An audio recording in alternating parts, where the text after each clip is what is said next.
ស្មានតែអូននៅទំនេរ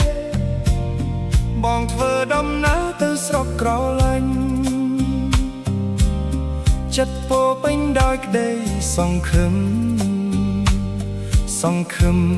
ថាបានជួបមុខអូ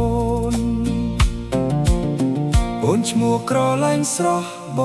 ងស្មានមិនត្រូវទឹករាក់ស្មានតែទឹកជ្រៅនៅស្រុកក្រឡាញ់បន្តចិត្តអស់បេះដូងបងស្រពន់ពេលដឹងថាអូនមិននៅដូចគិតសំណាងលួលអត់ធ្វើបានជួបតែសេចក្តីល្អមកវិញខ្យល់បក់តាមស្រែកាន់តែធ្វើឲ្យនឹកស្រុកក្រឡាញ់ស្ងប់ស្ងាត់គ្មានស្នាមញញឹមអូនប៉ុន្តែយើងនៅមានសង្ឃឹមព្រោះយើង